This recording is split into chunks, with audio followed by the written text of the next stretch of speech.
Hello అండి. ఈరోజైతే పకోడీ రెసిపీతో అయితే నేను మీ ముందుకు వచ్చేసాను. చాలామందైతే పకోడీలను ఇష్టంగా తింటారు కదండీ. కొంతమందేమో తోటకూర అంటేనేమో వద్దు వద్దు అంటారు. ఈ రెండింటి కాంబినేషన్‌లో నేనైతే తోటకూర పకోడీ అయితే చేస్తున్నాను. ముందుకైతే ఒక బౌల్‌లో ఒక కప్ సన్నగా తరిగిన తోటకూర, 1 స్పూన్ అయితే బియ్యపిండి, 1 కప్ శనగపిండి, గ్రామ్స్‌లో వచ్చేదైతే శనగపిండి 150 గ్రామ్స్ అండి. ఒక పెద్ద సైజ్ ఆనియన్ సన్నగా కట్ చేసి వేసుకోవాలి. మీ టేస్ట్‌కి తగినట్లుగా కొంచెం సాల్ట్ వేసుకోండి. అలాగే కొంచెం కారం, కొద్దిగా కొత్తిమీర, కరివేపాకు 2 వేసి బాగా మిక్స్ చేసుకోవాలండి.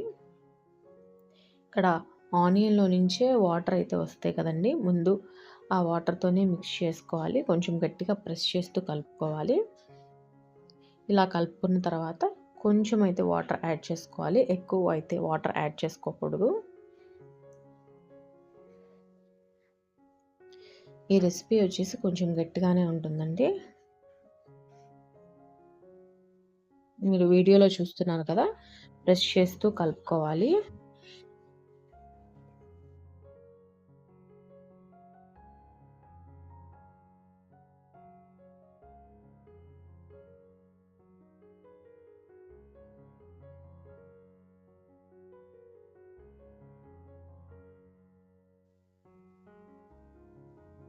నెక్స్ట్ అయితే ప్యాన్ పెట్టి ప్యాన్లో 150 గ్రామ్స్ అయితే ఆయిల్ పోసుకొని హీట్ చేసుకోవాలి.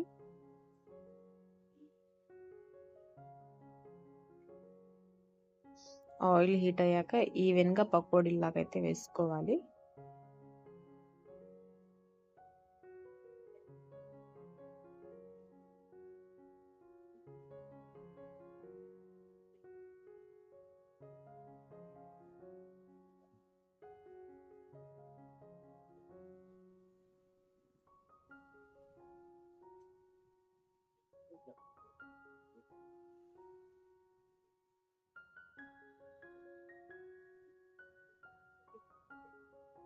ఇలా వేసుకొని మధ్య మధ్యలో కలుపుకుంటూ అయితే ఫ్రై చేసుకోవాలి.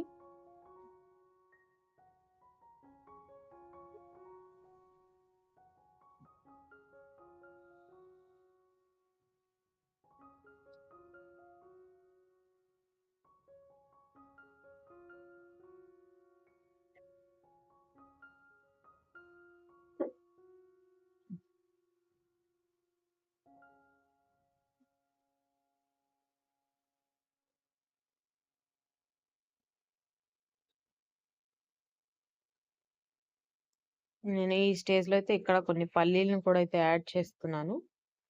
టేస్ట్ అయితే బావుంటుంది.